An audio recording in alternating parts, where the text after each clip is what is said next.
This is the Paul McGuire Report. I'm Paul McGuire. On today's program, I want to talk about the rapid changes that are happening in America and the acceleration of those changes and what those changes will mean for you individually, your children, grandchildren, and our society. Now, the changes that I'm talking about are changes on many different levels.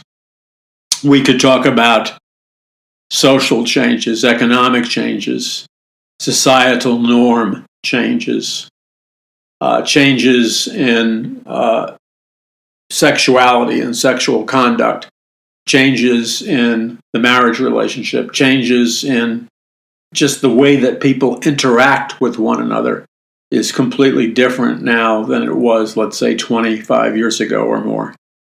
People have been neurologically rewired without even realizing it. And the way they speak, the way they think, how they react, et cetera, is totally different than it was 25 years ago or more. On top of that, we have very intense pressures upon our society from a number of sources, but the sources that are placing this enormous pressure upon society have enormous power. For example, the mainstream media is placing deliberately enormous pressure on our society. The internet, social media, the big tech companies, culture, education, and many other sectors in our society are artificially placing enormous pressure on our society. Why? Because it is their expectation that by applying significant pressure in key areas in our society and culture, that by applying pressure to those key areas, they can disintegrate the existing social norms, the existing social economic order, and they can replace it with what they've always wanted to do, which is replace it with some kind of new order, both in the United States and around the world. So what we're seeing is, unless you're incredibly naive and blind, what we're seeing is an orchestrated, planned, strategic attempt to continue to transform America with a radical acceleration and transform America into what? Into a totally post-Christian culture, a pagan culture by design, to transform America into like a tribalistic society, a third world nation society. And all of this, the main area of emphasis is in the battle for the human mind and the human heart. And that's why I devote so much time talking about that. I devote time talking about it because it is conspicuously absent from the conversation of the vast majority of people I know who call themselves Christians.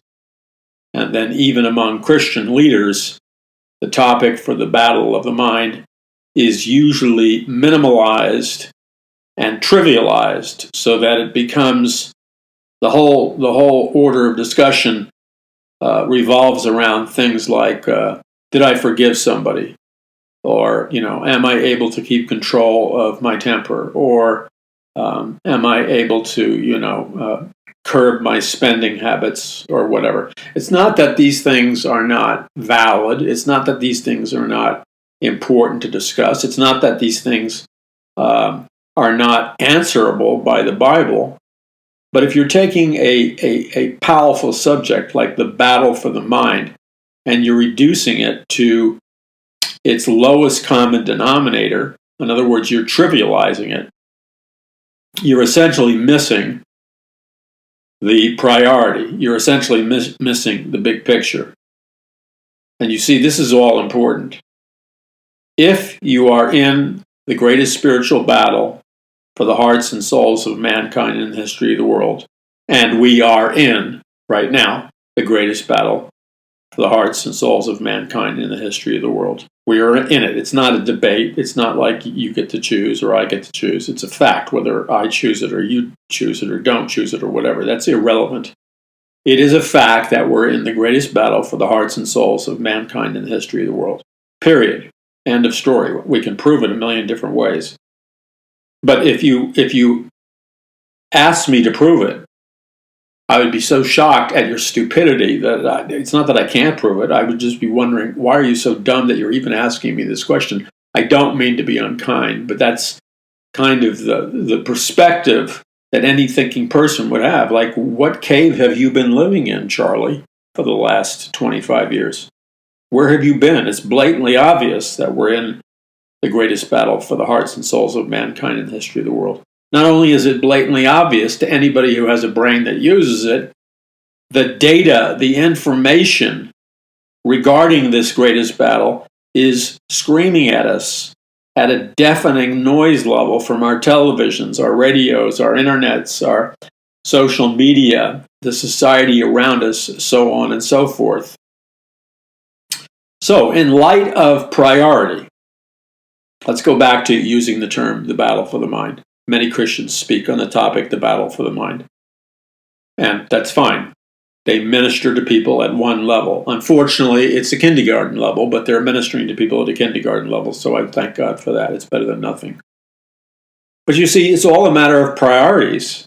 Intelligence and wisdom always synchronizes or links up with priorities. And let me explain what I mean by that.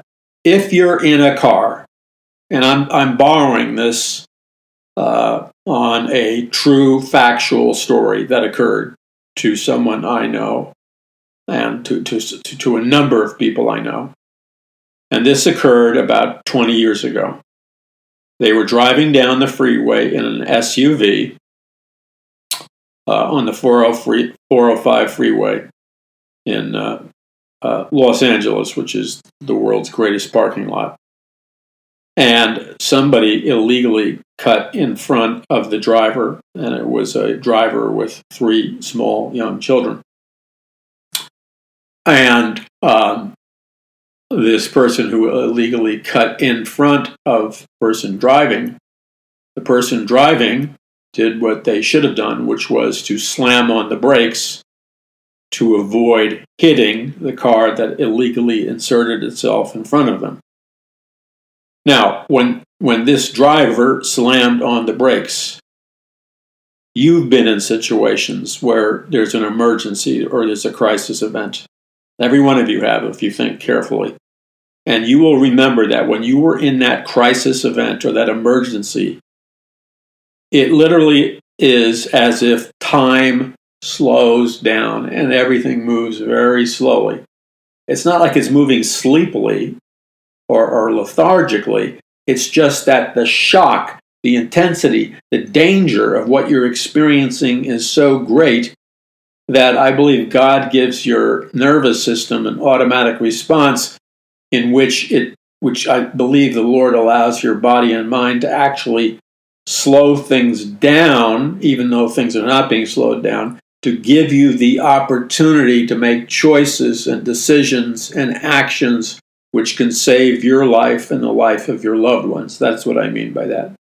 And that's a common thing that you've probably heard, that in a crisis event, like right before there's a car crash, in the second or whatever between the time of the brakes and an impact, it's a very tiny actual measurement of time, but it moves slowly. Okay, so back then, this particular well-known automobile company that made at that time one of the, not the most expensive, but it was one of the nicest looking SUVs on the market.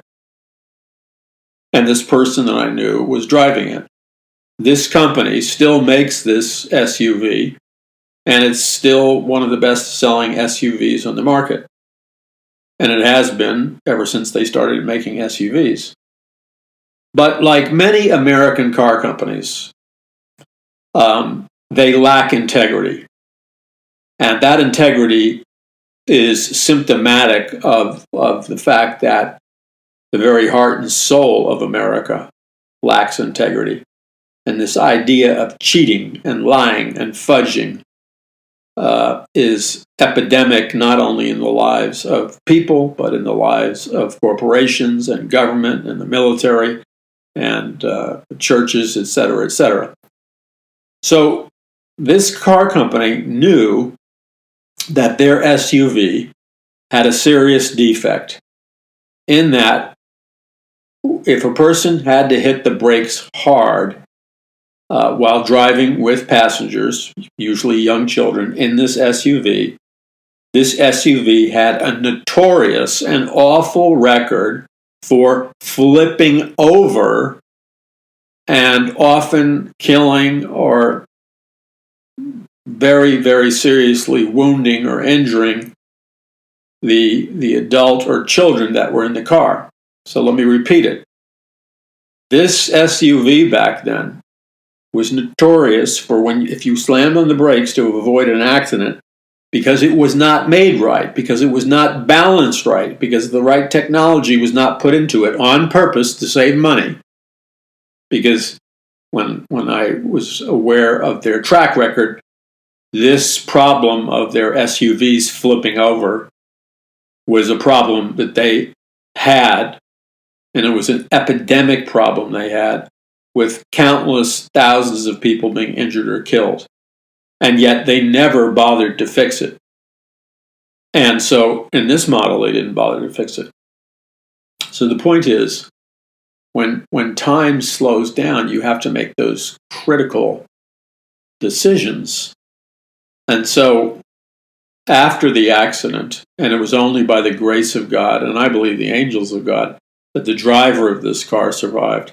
The 3 children survived, because when I went to see the car after it was towed from the wreck, it looked like the car was dropped out of an airplane.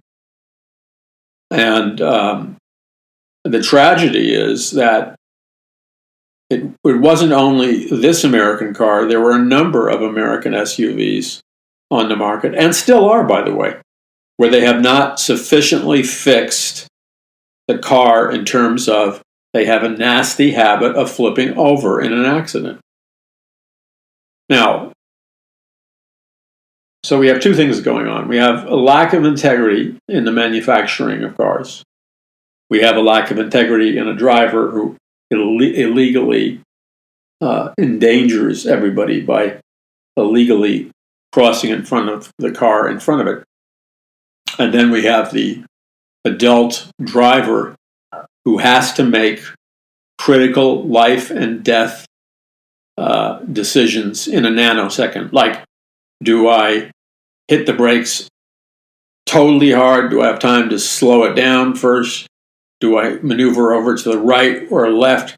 Because you have to anticipate that since the car in front of you is slammed on its brakes, and the car behind you is slamming on its brakes, and the other car is pulling in from another lane, obviously there's maneuvering going on by other cars, and you only have a limited number of options. And so the point is this: America, our nation, is like that SUV I talked about. There is a car that has, let's say, metaphorically, placed itself in front of the direction of America, and that car has done that in a dangerous way, and because of that, it has endangered the lives of all the inhabitants of this car we're calling metaphorically America. So there's no question that because this car is immediately in front of America, and the car called the SUV called America is a certain amount of fractional seconds away from impact, a deadly impact with the car in front of it. And so it's not a question of, is this SUV metaphor car called America. It's not a question of whether or not this car called America will crash into the car in front of it. It's a matter of how fast, what kind of maneuvering is available to the driver. Is it possible for the driver to turn the wheel sharp enough and not flip over and avoid impact? Is there any way at all that the driver, and the driver only has less than seconds to think this up, and it's moving in slow motion, the human consciousness, the driver is exploring all options to avoid impact, to reduce the severity of impact, to protect the passengers of the car. The human mind is a marvelous God-given human biocomputer. And so all this processing and analyzing is going on. And then it's obvious that the only option is to slam on the brakes at a particular intensity so that the car will hopefully reduce the speed of impact significantly, or if the unusual expectation happens, the brakes actually stop the car from smashing into the car in front of it. All very dicey decisions. So here we are in this car called America.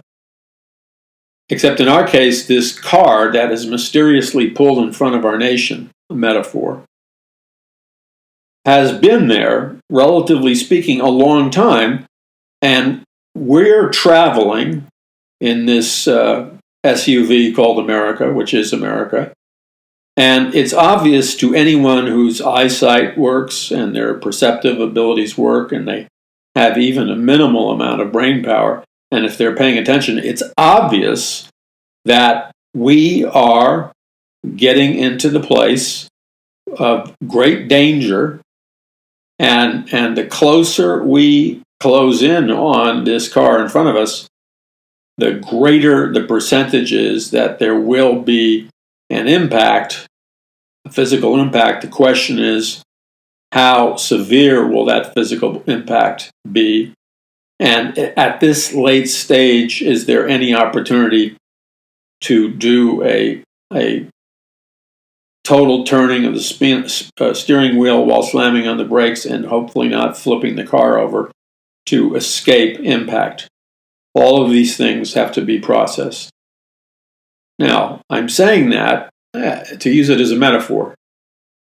It's not a perfect metaphor, but the reality that America has been in danger has been an observable, measurable, objective reality that is evident all around us. And unlike the car, the actuality of America as a nation and a society being in danger, that has been at a crisis point since the 1960s. But in actuality, this danger has been growing in severity and intensity for the last 93 years. In other words, if you had been paying attention, if you had been analyzing what was happening, if you had been keeping up with things by reading and thinking and observing, if you were engaged and committed to your life, the life of your children and grandchildren, and most of all, if you were committed to the Lord, let's just take it at that. If you were committed to the Lord Jesus Christ, you would have sensed the divine obligation to pay attention, to use your mind, to look out for danger, and then if you saw danger, which you certainly would have seen danger because it wasn't in hiding, you would have mapped out an appropriate plan ahead of time to deal with it so you wouldn't come to a super crisis situation which is so intense that America could literally cease to exist as a free nation as we know it. And that's where we are, by the way. If you think that where we are now is nothing less than America being in the place of such a great danger that it could literally cease to exist as the free America we once knew, if you say that that is sensationalism and that is paranoia or that is unreasonable, I would suggest to you that either you have a defective mind that's incapable of analytical, critical thinking and comparison with historical facts, or I would say that you deliberately, with an act of your will, choose to enter a land of make-believe and pretend that the danger is not there, to exempt yourself from the responsibility of doing anything about it, which, by the way, is the ultimate act of selfishness. So one would think, especially regarding people who claim to be Christians, who claim to be born again, who claim to love the Lord, one would think that on the basis of your claim to be a Christian and your claim to have a personal relationship with Jesus Christ. I mean, I hear Christians all the time telling me they have a personal relationship with Jesus Christ. I hear Christians all the time telling me they're born again and they have a personal relationship with Jesus Christ. Okay, so if you tell me you're born again and you have a personal relationship with Jesus Christ, I'm not looking to see perfection in your life, because perfection is non-existent in any Christian's life. What I'm looking for is to see an attitude of your heart and mind where you are poised or pointed in the direction of truly desiring to do God's will and to do everything you can by faith to do God's will. Because if you're walking with the Lord and you're born again, you could do nothing less, because Christ lives inside you. And Christ lives inside you in the form of the Holy Spirit, which is the Spirit of truth. Now, so the Christian, the true Christian, should automatically be concerned, committed, aware of, educated, and decisively in action in order to be about his or her Father's business and take care of this gift of freedom, this gift of prosperity that we call the United States of America. Now, if your relationship with the Lord is either non-existent and you're faking it, or your relationship with the Lord is so shallow that it's all about you and yourself, and you kind of use Jesus as a decal, then you wouldn't have much of a concern. But any so-called normal, healthy, loving parent, loving mother, loving father, it would be the norm, or it has been the norm in society after society, that parents or mothers and fathers most often are more concerned about the happiness and the fate of their children than they are regarding their own lives. So just being a normal human parent, having what's called filial love, which is the love between a parent and their child, or a brother and sister, or mother and father, that's called filial love. The normal parent would have such a depth and degree of that love that they would do most anything they could to make sure that their children's lives in the future had opportunity, had freedom, had financial prosperity, had been safeguarded. No parent who's normal in the head, no parent who loves their child would even think about giving their child a future, which essentially means they're going to live in a prison camp, a re-education camp, with an economy like a third world nation, in an America that has been so looted and ransacked that it has become a socialist dictatorship and a totalitarian state. No loving parent in America or the world would be so willfully negligent to allow that to happen to America. No normal parent should or would, because it's anti-love. To know in your heart and mind that you are giving your kids over to a tyranny, to a disastrous economy, to a brutal loss of freedoms and persecution because they're Christians. To know they're going to pass on to their children essentially a totalitarian or police state, only a monster of a parent would do that. Okay? Then we have grandparents, other people's children, adults themselves at different ages. So the concern is not only for your children, it's for your children's children. Your concern is not only for yourself, it's for yourself in your older years and other people in their older years. And if you really have a quality of God's love in your heart, your concern is for more than just your children, it's for other people's children. That is what a normal, sane, loving person that doesn't even have to be a Christian should theoretically possess in their heart. So I want to propose to you a question, because we have an oxymoron here. We have a contradiction. And here's the contradiction. If you study the facts like I have, you don't even have to study the facts like I have. Just if you have minimally studied the facts, if you have a minimal knowledge of history, if you have a minimal knowledge of what's going on,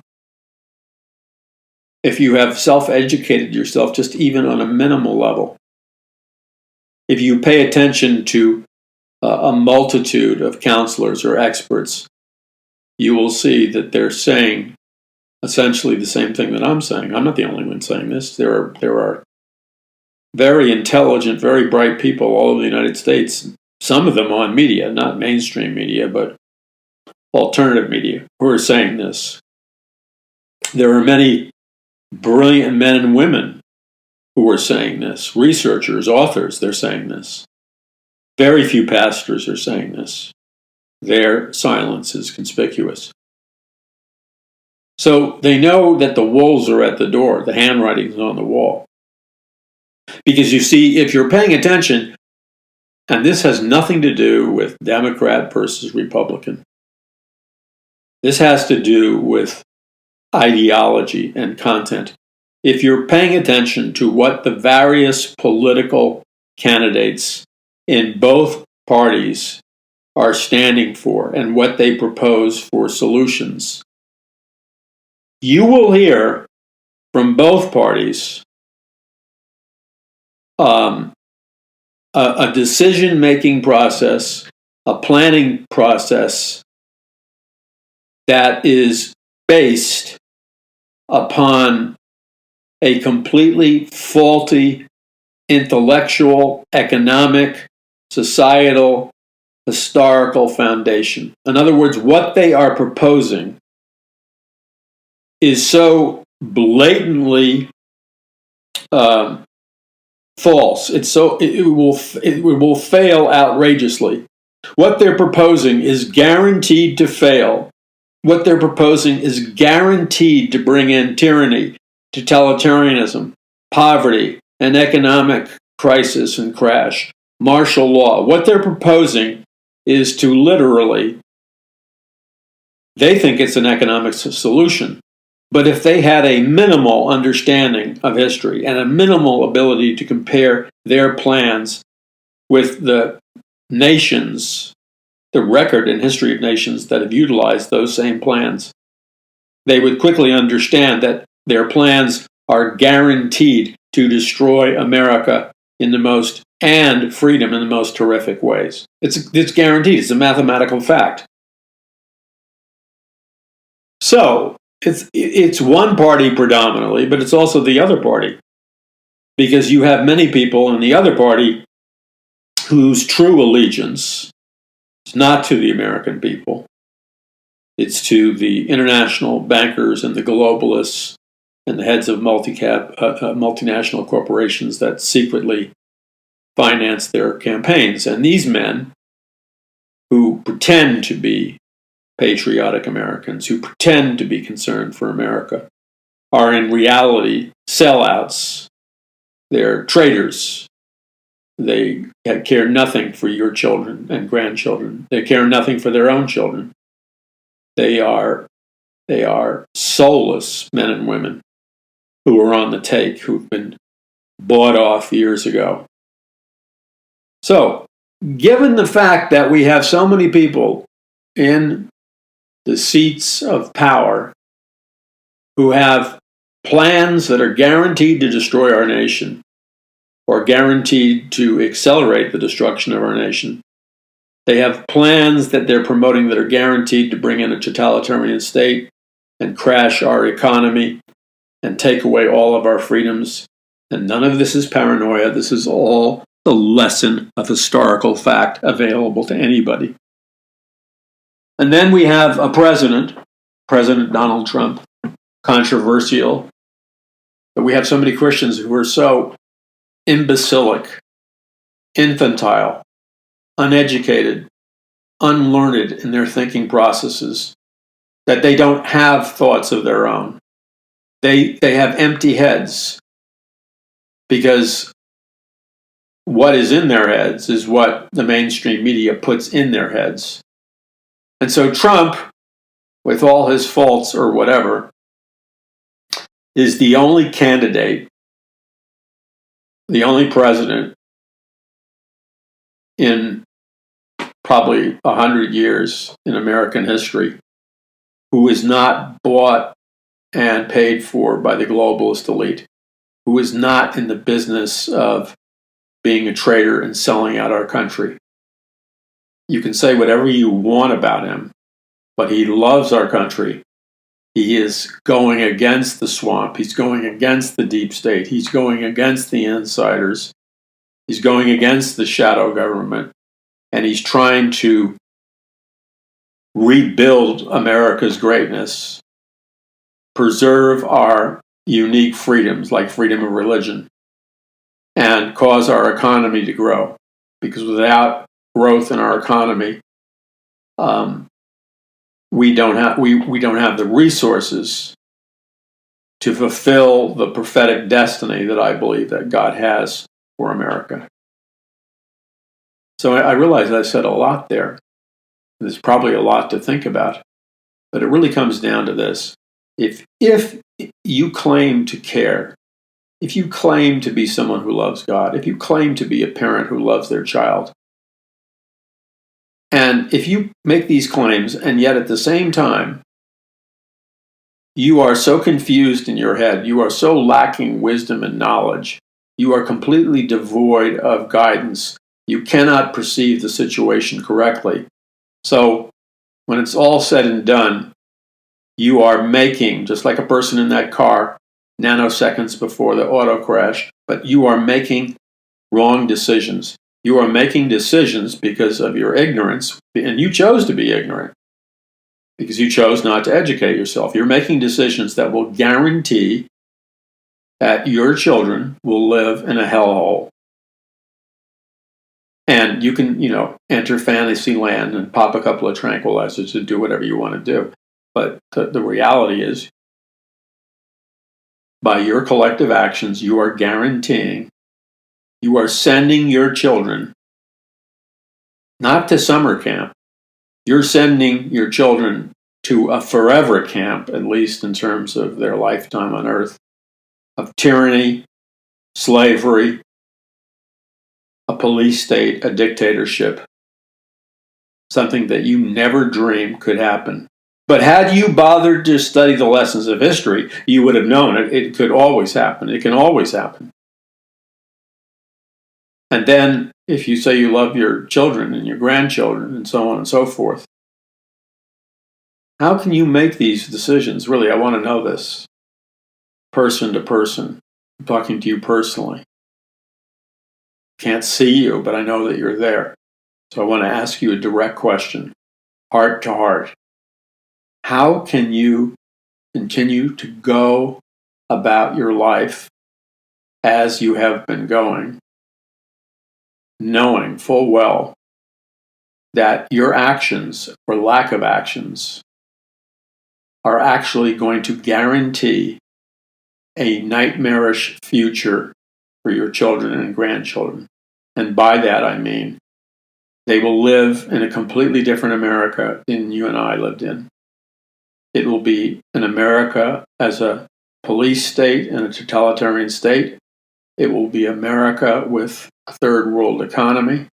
It will be an America that is poverty-stricken, filled with violent crime and gangs. It will be an America that has been run down into the status of a third world nation. And on top of that, it will be a socialist America, which will make everyone equally poor and establish an armed police state to govern the population. And I'm asking you this question person to person because I really don't understand you. I'm not mad at you. I just don't understand you. How can you not be bothered in your heart with what you're doing, your decisions, your choices? How can you not be bothered? I know you must love your children and grandchildren. I mean, what parent is there that doesn't? How could you give your children and grandchildren this nightmare of a future? I don't understand. And then I'll be very specific, and I'm talking heart to heart to certain pastors. I'm not condemning you as a pastor. I'm just asking you, person to person, and I am a licensed pastor.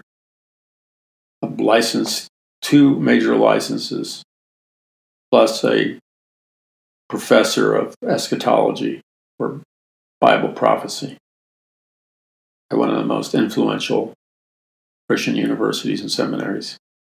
I used to regularly lecture pastors from all over the nation at this college and seminary. So I want to ask you, as one pastor to another, one person to another, how can you continue to play the church game? How can you continue to play church? How can you continue to play the religious church game? And by that I mean, you know what I mean. And I'm not condemning you. I'm asking you, how can you continue to perform the show that you perform every week? And it is a show because you see, you're deliberately choosing not to deal with the tough challenges and situations, such as the very topic that I'm discussing now. You deliberately choose to hide that from your congregation, perhaps to appease your elders or the board or whatever. And so you're deliberately hiding from your people the brutal truth about where we're going in our nation. And this is what I want to ask you, and I'm not here to condemn you, I'm just here to ask you this. How doesn't your conscience bother you when you are complicit by your silence, and you're complicit by your lack of willingness to speak the truth? Knowing that by your lack of willingness to speak the truth and only present a very positive, partial gospel, knowing that by doing that, you are complicit in accelerating the reality that your children, your congregation's children, their grandchildren, the people you love and know, are going to grow up in America totally different than the one you did. It will be a hardcore socialist police state with a third world economy, no freedoms, martial law, and I could go on. History is filled with examples. How can you live with yourself? This is not for condemnation. I'm puzzled. Because you see, if I tried, I'm not any better than you. Let's just get that straight right now. I'm not any holier than you. I'm not any more spiritual than you. I'm not any more self-denying than you are. But I couldn't go to sleep at night or go through the days knowing that I was silent about these subjects and knowing that my silence is basically, oh, I'm voting yes, I'm empowering this disaster. I'm ensuring that this disaster will come upon God's people by my silence. How can you not feel the guilt of that, or the responsibility of it? I know you feel the guilt of it. So there's one or two things. You're suppressing it. You're playing mind games, which allow you to rationalize it, because we're all the same as human beings. We all have to deal with guilt in different areas. And the way we deal with guilt in different areas, because especially for somebody who's born again, the way you deal with guilt is it will drive you out of your mind. So we as human beings, we play clever mind games with ourselves. We rationalize, we justify, and maybe that's how you deal with it. You justify it, you rationalize it. I don't know what it is that you're doing, but the truth of the matter is, your sermons, which refuse to acknowledge the truth of what is happening, how fast it's happening, and the destruction and devastation and heartbreak that it's going to bring. By your silence, you're causing this to happen. Now, I didn't say that to condemn you or to put you down. I'm just speaking to you person to person and telling you I'm telling you what you already know. That's just the way this is. So here's the question I want you to think about. It goes back to that car, the American car, where another car has illegally inserted itself in front of it on the freeway. The driver begins to slam on the brakes to either reduce the velocity on impact or to maybe maneuver around the car or to cause the car to roll to a stop before it impacts. But a quirk happens because of the lack of integrity in the American automobile manufacturer. The SUV flips over when it shouldn't have flipped over and almost kills everybody in the car. So I want you to think about this for just a moment. You're listening to the Paul McGuire Report, and I encourage you and suggest that you send this message far and wide personally by sending the link of this program to people that need to hear it, because censorship on the internet is rampant, but you can do an end run around censorship by sending programs like this, the Paul McGuire Report, to people that you know need to hear it. So visit paulmcguire.us. That's paulmcguire.us. We'll be back in a second, and we're going to talk more on the future, what's coming quickly, and what we can do about it. This is the Paul McGuire Report. I'm Paul McGuire. We've been talking about where America is going with great speed right now, and the definition of where America is going is being created by the rhetoric of political candidates and the media of both parties. But we keep hearing similar visions being shared. And the primary vision that is being shared, which is being offered up as the most realistic solution to America's problems, the most realistic solution to the suffering of so many people in America. The primary solution that's being offered up is the solution of socialism and globalism, as if by America becoming socialist and more globalist, this would solve all of our problems. And then, of course, for those of you that read or study, you realize that every great communist Marxist leader has repeatedly said that there is no such thing technically as socialism. Socialism is simply the first step into communism or Marxism. So what we're really saying when we're proposing that socialism is the answer for America, what we're really saying is that Marxism and communism is the answer for America, because socialism is nothing more than an intermediate step into Marxism or communism.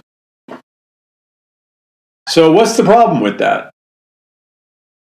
We have so many people, young people, adults, all convinced that this is true. Socialism, moving into a global society, will solve all of our problems. It will provide social justice. It will fairly redistribute the wealth. People will get free education, free health care, all good paying jobs. And basically, we will create a kind of paradise on earth.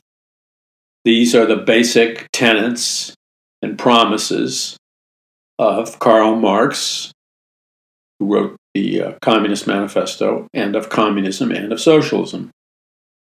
So what's the problem with it? Well, this is where it is essential that you educate yourself, and it is absolutely essential that you educate yourself to the point that you know what you're talking about, that you're just not a mindless idiot or a puppet whose mind and thinking is being manipulated by external sources, and you've been programmed through the educational system and the media to believe in the falsehood and the mythology that socialism and globalism is going to bring about paradise on earth for mankind and take us into a new golden age. That is false. And many of you and many of the people that you know, or people that I know, are among that sizable percentage of Americans who believe that socialism and globalism will provide social justice, fair wealth redistribution. It will help people. It will give them free education, free health care, good paying jobs, and all of our problems will be solved. Because the basic premise is once we tax the rich and the super wealthy and the middle class, once we tax them, we can take all that money and we can spend it on healthcare, education, opportunities, social justice, fair wealth redistribution, and create a perfect society that will solve all of our problems. Okay, this is where it's very important to have your cards on the table and to know what you're talking about. There is an epidemic of Christian pastors and denominational heads and people, Christians who work for denominations, district supervisors, all kinds of stuff, Christian seminary professors, Christian teachers, Christian pastors, Christian youth group leaders. There's an epidemic of them who all, to varying degrees, believe that socialism and globalism and things of that nature will solve all the problems and suffering in America and across the world. And in fact, they believe that socialism and globalism and things like that are actually exactly what Jesus would do. They believe that socialism, redistributing the wealth, free health care, free education, that's the most Christ-like thing to do. Therefore, they believe that socialism and globalism is the closest economic social plan to Christianity and the teachings of Jesus Christ. That's how deeply they believe in it. Now here we come to a very serious crossroads. It's a crossroads of life and death.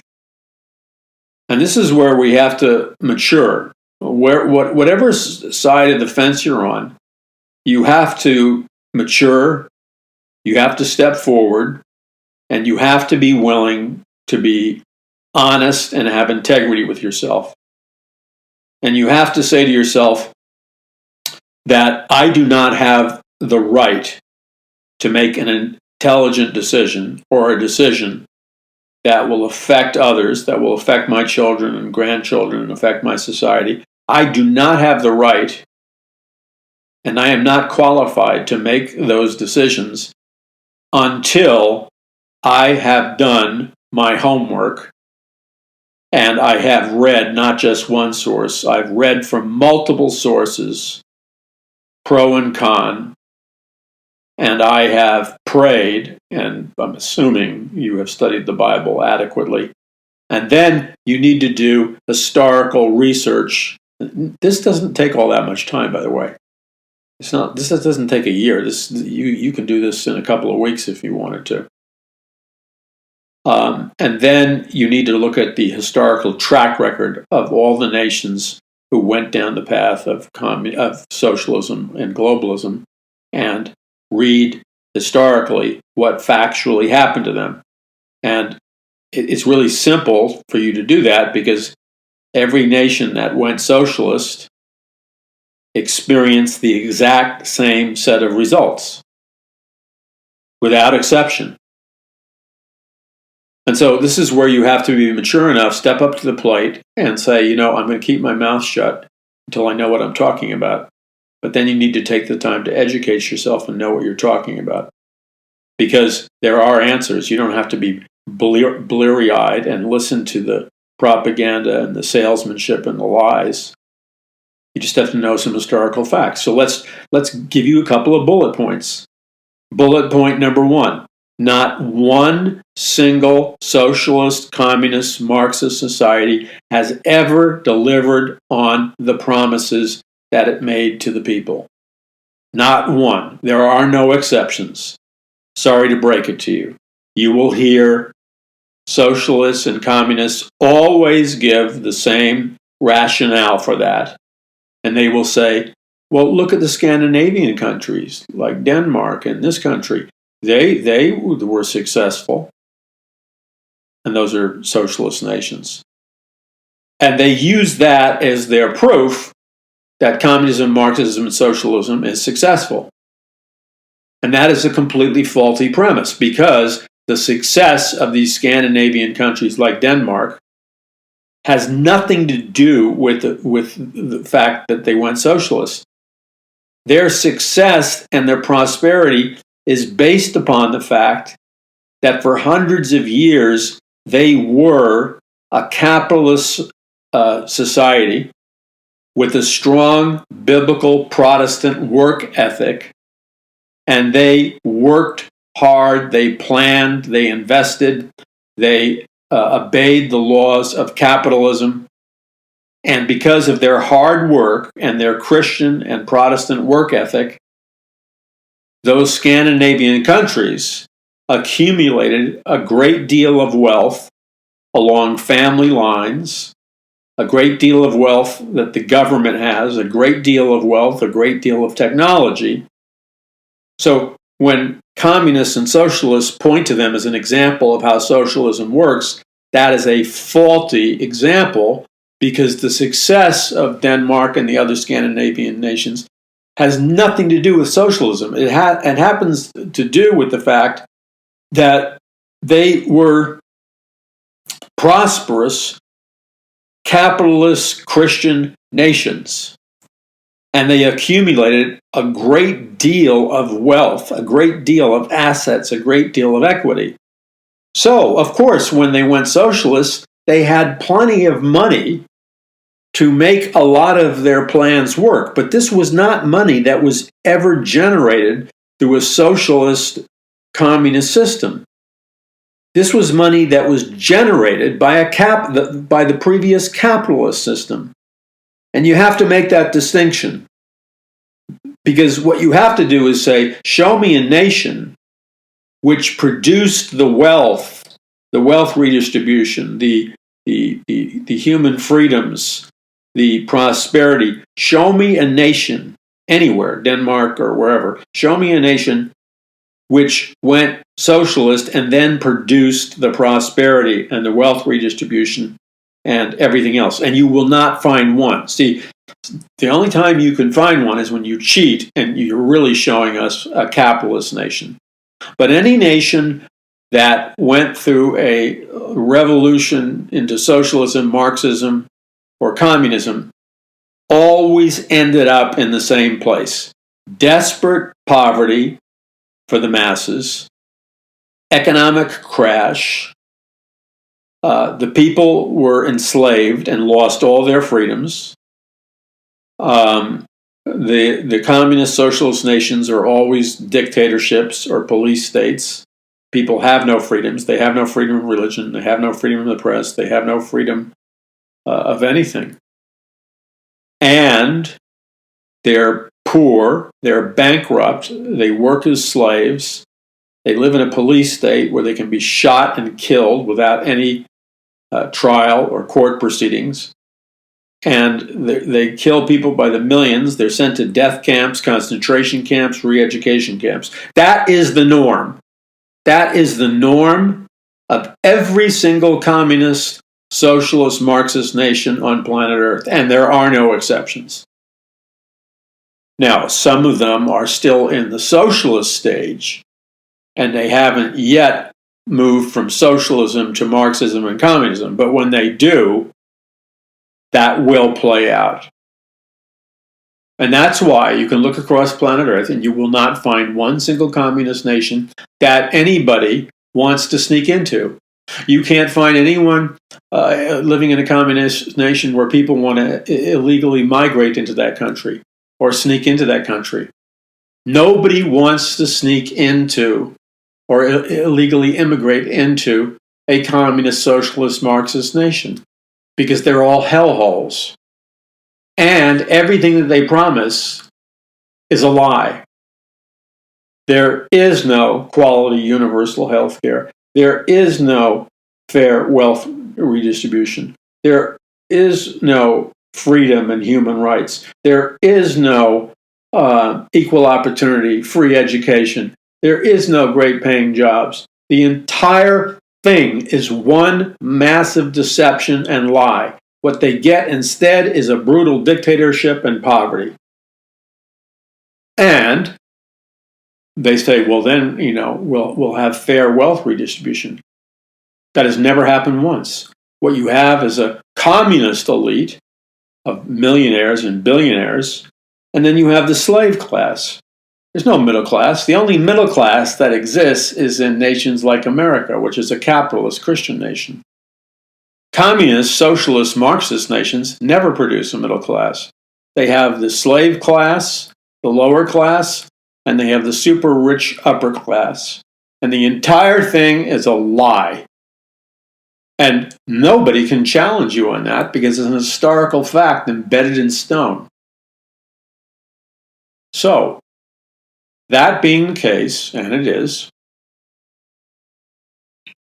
the only people who would believe in the socialist message, in the communist message, the Marxist message, the only people who believe that, the only people who would volunteer to be part of that communist, socialism, Marxism revolution or vote for candidates who espouse those beliefs, the only people who would try to bring in a communist, socialism, Marxist order are those people who have no accurate knowledge of history. In other words, the only people who would go for that are those who are completely ignorant, completely uneducated fools who are easily manipulated because communism, Marxism, and socialism only advances by propaganda and deception. And those are the facts. Those are the facts. So when you hear a pastor or a youth pastor promoting socialism or using socialist words and saying it's next to Christ, that individual has no idea what they're talking about. They're absolute imbeciles and idiots. And if you really want to cut to the chase, they're liars because they're lying to the people. They don't know anything about the accurate historical track record of communism, socialism, and Marxism.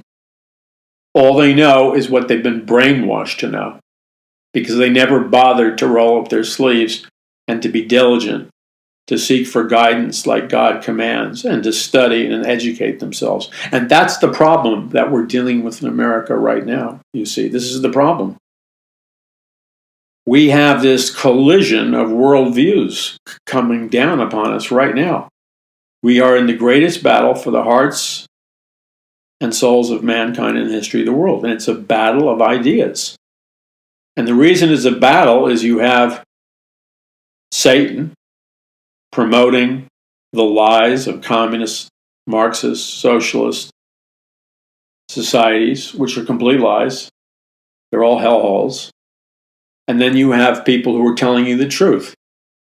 But people who are telling people the truth are not necessarily being listened to. So this makes it a matter of, how do we break through the lies? How do we break through the fog?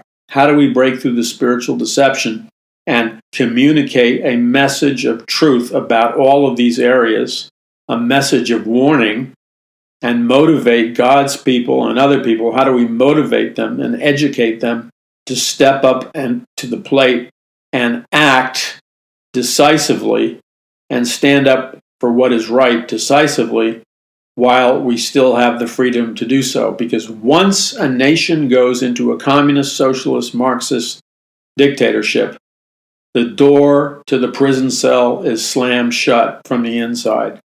Once you go communist, socialist, or Marxist, there's no going back, because the media is shut down. You have a militarized police. You live in a police state. There are mass arrests. People are sent to re-education camps or concentration camps. There's mass murder, mass shooting, mass incarceration. Many of you don't really know how bad it is.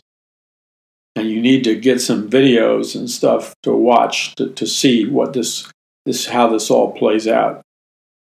And you have Hollywood lying to you and the media lying to you. Why? Because ultimately, it's in the best interest of the globalist elite to have a communist, Marxist, socialist system. All of this is so imperative at this time, and we don't have much time. Any series of events, catastrophes, crisis, an election where people thought a particular candidate would win, and because they rigged it, the candidate that you thought would win lost, and the next thing you know, you're plunged into the middle of a socialist, Marxist, communist society, which always becomes a dictatorship. Your freedoms are gone. You have no idea how quickly and rapidly a total transformation of a society can occur. And America is not immune from the historical process. So I want to challenge you and exhort you and confront you, because true love confronts. You see, if I didn't confront you, I wouldn't love you. If I just whisper sweet nothings and pious platitudes and never connect the dots and never speak to you about reality, I don't love you. Because I'm more concerned about myself, and I'm allowing you to walk into a pit of destruction. That's not love. The first thing you need to do is to be educated as quickly as you can as to the historical, social, political, economic, spiritual dynamics that happen to a society as it goes into a totalitarian lockdown. You need to know how it can be avoided. You need to know who are the people and organizations that are secretly maneuvering things behind the scenes. And you need to know how to deal with it practically, spiritually, and intellectually. This is why I've written my brand new book, The Greatest Battle for the Hearts and Souls of Mankind in the History of the World, which is what I consider one of my most important books.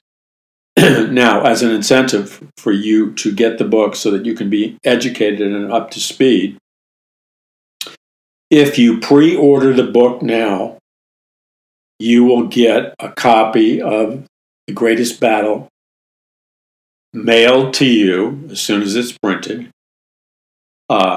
before it's released to the general public. And number 2 is you'll get a financial discount off the price of the book. And number 3 is you'll get a personal autographed copy. When you pre-order the book, you're agreeing to pre-order it. That means you're buying it before it has been printed. And we're in the final stages of editing. After editing comes printing. Then for those people who have pre-ordered it, it will be rushed to you before it's released to the general public. But please understand that pre-order means exactly what pre-order means. You're ordering it before the book has been printed. And as a benefit of doing that, you're getting it sent to you before it's released to the general public, and you're getting a financial discount off the price of the book, and you're getting an autographed copy. But remember, you're going to have to wait for the pre-order to come in. I'm in the final stages of editing it. Then after that, it gets set up for the printer, then it gets printed, and then it gets directly mailed to you. But the book isn't finished yet. That's why it's called a pre-order. Now, relatively speaking, it's a minimal wait. I can't tell you exactly what date it'll be released on. That has to do with a number of factors, the printer's schedule, et cetera, et cetera. But I encourage you to pre-order the book now and order multiple copies, because this book will explain to you and teach you things that I don't think you will have read anywhere else. And knowledge is power, and you will have the knowledge and the power to overcome, to help others to overcome, and to really know what's going on, because you have to combat the illusion, the lies, the propaganda that's all around you. And I consider this book, entitled The Greatest Battle for the Hearts and Souls of Mankind in the History of the World, one of the most urgent and important books I've ever written. And that's why it's been very tough for me to write. Not tough that I don't feel inspired. I feel overwhelmed with inspiration. But trying to make sure that I communicate the truly important things, and I communicate it in a way that's, first of all, keeps your attention in a fast-moving style, and communicate it in a way where you don't have to be, like a college professor to understand it. I write my books for ordinary people to read, and I write them to be fast-moving and engaging. But it will deliver to you all kinds of information and truth that is simply not available anywhere else. And it's not bragging, it's true. This book will change your life, and it will help you. And to the degree that you're able to communicate the truths in it to other people, either by buying them a copy of the book. We have lots of people who are pre-ordering the book to use in their home Bible studies and prayer meetings. We have pastors who are pre-ordering this book, The Greatest Battle, to use in their Bible studies. This isn't your typical sleepy, evangelical playing church book. If that's what you're looking for, this is the wrong book. This book is a sword of truth. It packs a punch. Okay, and when I say it packs a punch, it's going to rock your world, and you need to have your world rocked. It's not going to instill fear in you. It's going to wake you up and give you power. This book delivers a punch like you have no idea. And I mean that in a good way. It's a punch that slams the principalities and powers and sets the readers free. Because I don't write books to play games any more than I speak to play games. When I speak on the radio or at a conference or at a Paradise Mountain Church meeting, which, by the way, we have another Paradise Mountain Church meeting coming up very soon. Go to paulmcguire.us and check out the date and time. But whatever I do, God has given me a gift of communication. So in whatever communication realm I'm dealing with, whether it's writing a book or speaking or whatever, I consider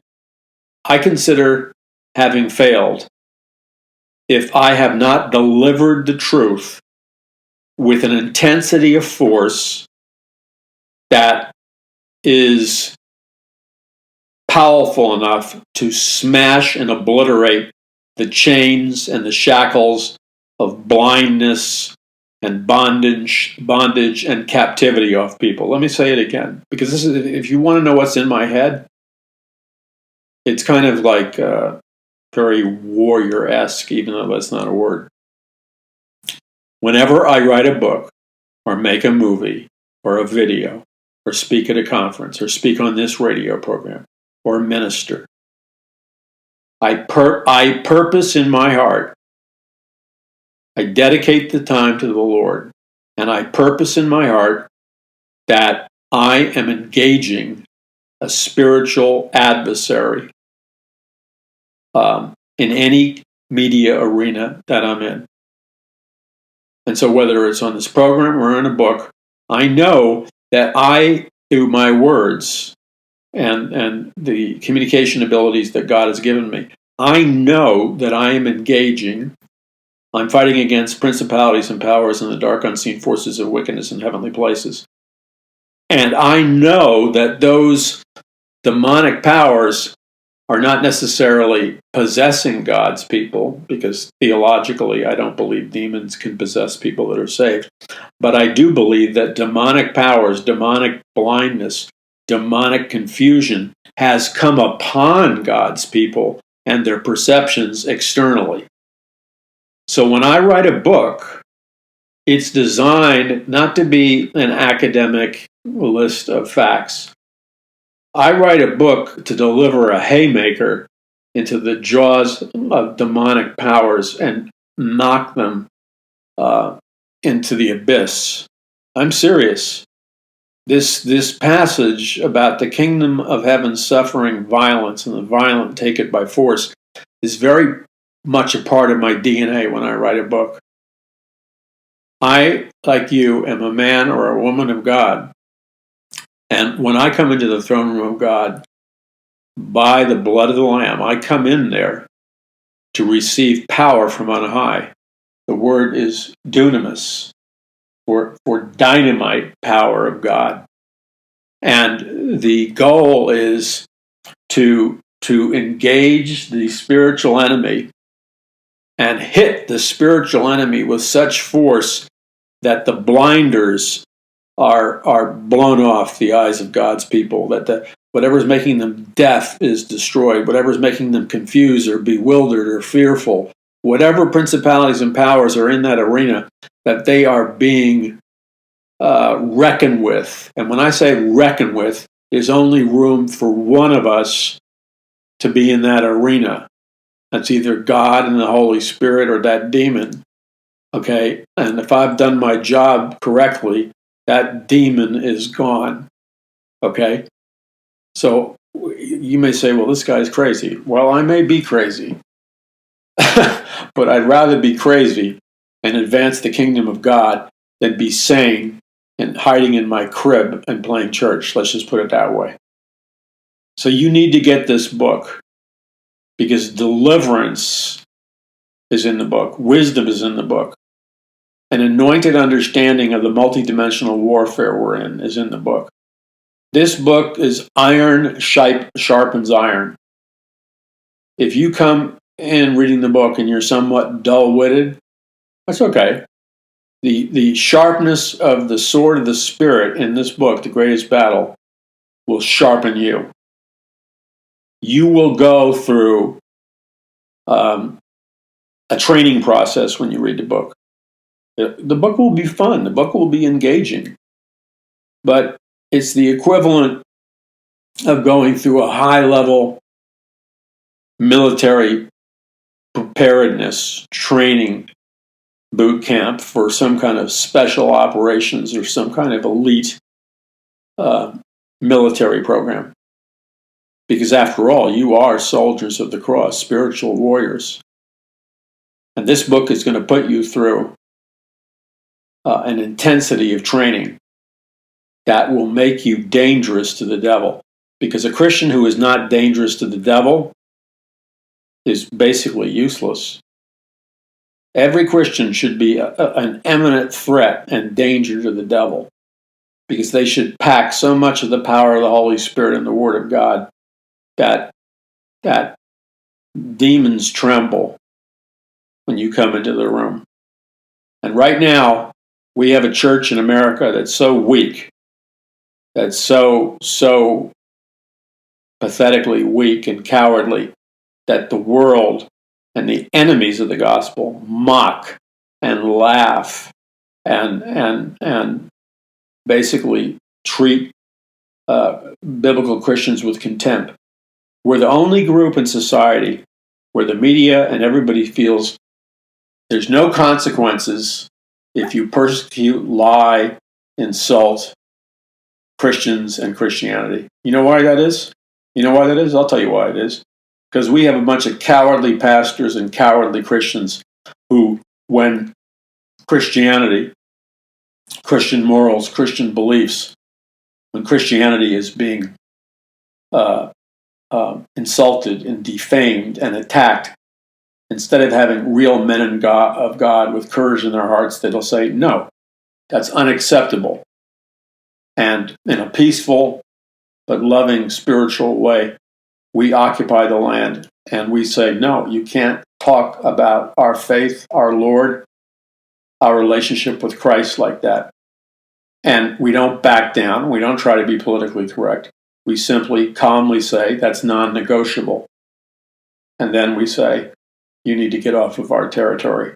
And we need to be deadly serious about it. And if we had just a tiny percentage of men who would be men and women who would be women of God, because the power of God is dwelling in their hearts, I'm telling you, the enemy's just a bully. The enemy would back off. Okay? But I grew up in New York City, in Jackson Heights, Queens, okay? And, you learned the law of the streets very simply. I grew up being taught to be polite. So I would say, excuse me, can I please this, whatever. Well, that's fine, but it doesn't work on the streets when there's a bunch of bullies. So the bullies would mistook my politeness as weakness. And so they would attack me, they would spit on me, they would push me, they would punch me, etc.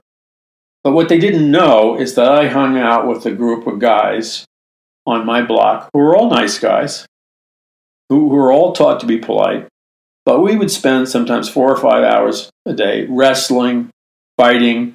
And what we didn't realize is that we were training ourselves in kind of like martial arts and street fighting by practicing certain moves, how to flip somebody, how to put them in a headlock, how to,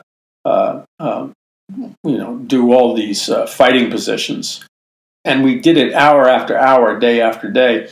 And every guy had different things to share, or their fathers would share stuff, like on how to fight. So I didn't realize it, but I was trained for physical confrontation for years and years. It was all in me. I didn't know it because we were just fooling around.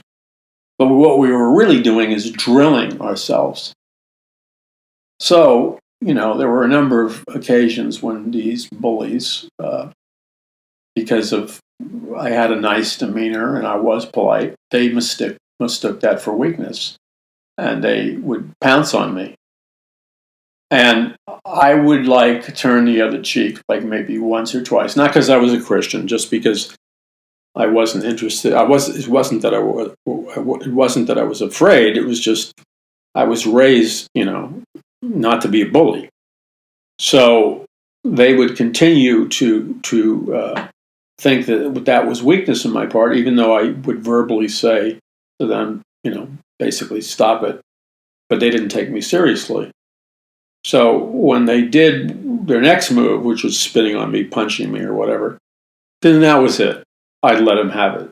And rather quickly, no matter what their physical size, I would flip them on the cement one way or the other. Flipping is a wrong word. I'd slam their bodies against the cement. I slammed their head against the cement. But I was still a gentleman, you understand? I wasn't, this was restrained force. Then I would pin as their face was in the cement and my knees were resting on their back, I would pin their arm up behind their back to a place where you can totally control someone, and if someone tries to resist you, you can just break their arm. And then, being a gentleman, not a bully, I could have just pounded them into the cement and left them in a pool of blood, but I was a gentleman. So I'd simply say, you're going to apologize to me now. And I would make them out loud in front of all their friends and my friends say a verbal apology to me by name, and then I'd let them go. And they left me alone, and they never bothered me again. But there had to be a show of force, because if there was no show of force, bullies will continue. Now, that happened many times growing up, and every time the results were the same. I remember going to summer camp. Yeah, I'm a nice guy. You know, we each have our own bed and trunk and stuff, and I don't know what it was. I was in this big tent with this other guy in the room, and for some reason, nobody's around, and he's shoving me and pushing me and punching me. Again, I guess because I was polite, and he mistook that as a sign of weakness. And I warned him. I said, look, don't touch me again or you're going to get hurt. And he, didn't take me seriously. So he pushed me, and I warned him again. And then the third time, before he had actually shoved me, I picked him up, put him on my shoulders, spun him around the room, and hurled his body from one end of the cabin to the other, and his body smashed against the wood floor. It was painful. He was crying, but he left me alone, and he respected me. It wasn't because I was Superman. It was just because we trained all the time. So the point is that I learned something. Many of you know exactly what I learned, and that is, when you're dealing with bullies, if you do not show appropriate restrained force that very clearly communicates that there are going to be extremely negative consequences in their life if they continue, if you don't make that point clear, or they're not convinced that you're capable of carrying out what you say you're going to do, that bully will continue to dominate and expand his control over your life and make your life a living hell. And that's what we have in America. We've had it in America for the last 50 or 60 years or more, and it's due to bad Bible teaching, plain and simple. We have cultivated a weak evangelical Christian church, which has no idea what Jesus Christ meant by turning the other cheek. And we have assembled a weak Christian culture, which, unlike any other group in society, the only group that people have no hesitation on picking on, attacking, and persecuting is Christians. And that's because we have never done what the Bible really says, and that is, we have never taken a stand. We're too busy playing church. And if you're going to a church that preaches that kind of false Christian passivity, then you're responsible for what happens. If the Christians had taken a stand against Adolf Hitler, he would never have been elected. But you see, there comes a point in history, there's coming a point in America, that opportunity to take a stand exists now. When the dynamics and the laws change, it's too late. Then your opportunity to take a stand and drive your enemy off of your land, that opportunity is over, because you're under a new set of rules, like a police state or martial law. Once you enter that environment, you have been conquered, you've been subjugated. But you know what? I can't talk to the average pastor or the average Christian about any of this because it's because they live in the world of playing church. They live in the sandbox world of like a little kid playing in a sandbox. You can't talk to them about the bigger realities, okay, and how to deal with reality and how to deal with threats to your life, your existence, your culture, your family, and children. That's the topic matter for adults. So where are the adults in the body of Christ? And by the way, where are the men in the body of Christ? I'm not talking about men who are unrestrained, who do illegal things, who can't be trusted with force or power because they can't control themselves. I'm talking about mature men, and yes, mature women, who know how to use legal force in a restrained, intelligent manner. So, with that, get yourself a copy of The Greatest Battle for the Hearts and Souls of Mankind in the History of the World. Recognize where we are. Recognize that the clock is running out. I'm not playing games. The clock is running out. Anybody who tells you anything different than the clock is running out is lying to you. And don't twist Bible prophecy to suit your own comfort zone. Bible prophecy will happen exactly as Jesus Christ predicted it will happen. But right now, God gave us a commandment: occupy the land until he comes. If we fail to occupy the land until he comes, that simply means that instead of us occupying the land, we will be under occupation, which means we will be under domination, slavery, subjugation. We will become prisoners in our own land. That's what it means. And you need to wake up your friends, because we're about a hair's breadth from this happening. God bless you. I'm Paul McGuire. Spread the word, please. Visit paulmcguire.us. Send a link of this message. Let's wake up the people of God as fast as we can. And let's make it unacceptable in our conversations, in our communications, or wherever. Not to be like overbearing, but to know what we're talking about and speak with quiet, forceful power, because we have the confidence that we know what we're talking about. But we need to declare within our own community and culture that it is unacceptable to play church. It is unacceptable to be a coward. It's unacceptable to be weak and give in and allow yourself and your children and grandchildren to be conquered and defamed. That is totally unacceptable. That day is over. That day is over. When we draw a line in the sand and we enforce it socially and we enforce it spiritually. God bless you. I'm your brother in Christ, and more importantly, I'm your servant in Christ, Paul McGuire. Visit paulmcguire.us. That's paulmcguire.us. You can help us get this message out to more people by becoming a prayer partner with this ministry. And I thank God for those of you that have chosen to become prayer partners. And you can help us by spreading the links of these messages far and wide. That helps us do an end run around censorship. And then you can help us by going to the Lord and simply asking Jesus Christ, Lord, how much do you want me to contribute financially or give in terms of a donation to Paul McGuire Ministries and Paradise Mountain Church? And then wait till the Lord speaks to you. And whatever the Lord puts on your heart, no matter how large the amount, how out of the box it is, then obey him. If the Lord tells you to give a small amount, but do it on a regular basis, then obey the Lord. Because you see, both ways we get to have the contributions we need to run this ministry. We can have lots of givers who give a small amount, but faithfully, that adds up. And then it also adds up when we have people who give a large amount. The important thing is that every single person is faithful to whatever God tells you to do.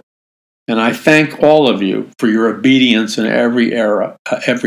God bless you. I'm Paul McGuire. Visit paulmcguire.us.